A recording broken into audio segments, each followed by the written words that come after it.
Hi, this is Mara Glazer, your Glazer-Kennedy Renegade reporter, and we're here at the 2011 Marketing and Money-Making SuperConference. Michael Masterson is on stage right now talking about how to build a very big business very fast. Before I show you what's going on in the room, I want to remind you to sign up to receive a priority notification email when we release the recordings of the event.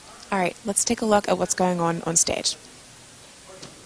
When I started writing memos to the folks at Agora and my other clients, they were telling me that they thought that this was fresh information, and I thought, well, this isn't fresh. This is what I've been telling you guys for 10 years.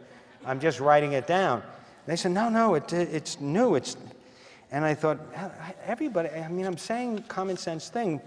Why is this sudden, this need for people telling me that these early memos were useful? Well, then I started actually reading what they were reading in the business press. And this, I mentioned this in the book, but this is really, you know, the kind of information you were getting.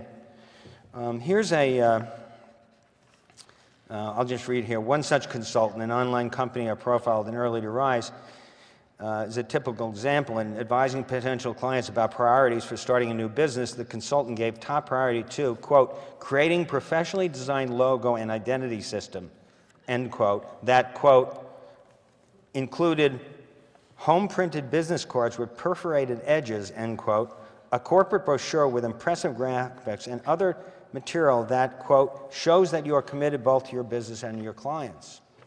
And you know, this wasn't just one thing. And another magazine article, a major magazine, here's our list of what new business owners should do. Number one, create an instant impact message that describes the chief benefit of your business.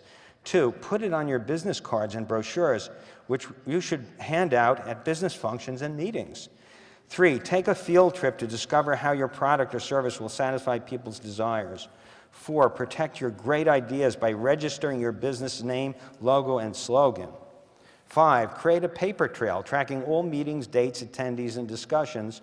Six, consult a lawyer and obtain his or her advice on how to best protect your business. This is the kind of stuff that was being published back then. And here, I'll just read you one more. This is from More magazine. You know, More is a magazine that I read regularly. Does everybody know what More is? It's a magazine for 40-year-old women. Yeah, I read it all the time because it's in my bathroom. And I really feel like it gives me a great insight into the other sex. Well, here it is in More for novice female entrepreneurs. Recommendation number one, consult with an attorney to make sure you set up the right legal structure. This is verbatim. That's the first thing you should do. Two, check with your municipal authority to make sure they permit a venture like yours to work out of the home. Three, buy business insurance and talk to an accountant or attorney to make sure you're not missing anything. Get a toll-free number to give the impression that your business is much bigger than it is. Invest in great business cards and letterhead stationery. Well, so this was the state of affairs back then, and so I felt, well, you know what, they really need me. You know, I better start writing and straighten these things out, because I don't know who's writing this stuff, but, you know, in all my years of experience, business has nothing to do with doing things like that. And I remember one of the first interviews I did with Jim Koch from the Boston Beer Company. They do, right, Samuel Adams, and he was saying that that when his business was about to launch, it was like a week before he had gotten all the beer brewed and all the stuff had been done, and his uncle, who was an accountant at not an accountant, he was a broker at Goldman Sachs. He called him and he said, "So how's it going?" He goes, "Everything's good. You know, I've got everything ready. I'm going to launch next week." And he goes, "So what are you doing today?" And he goes, "Well, I'm shopping for a computer, you know, because I want to track the sales and everything." And he goes, "Well," he goes, "do you have any sales?" And he goes, "Well, no." And he goes, "Well, then," he goes, "don't you think you should be," and to me it's just so funny. He goes, "Don't you think you should be out like selling your beer?"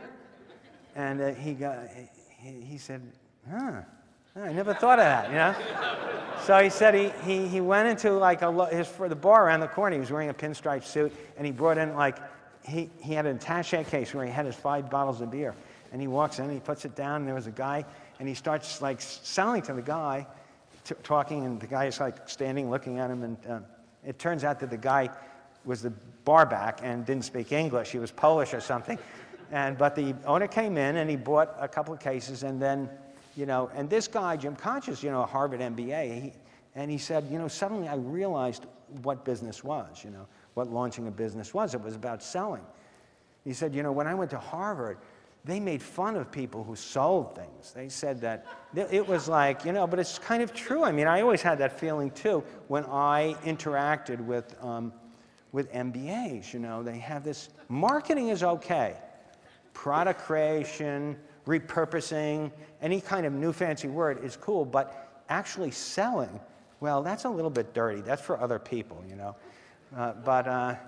So, you know, so that was one of the first things that I started writing about.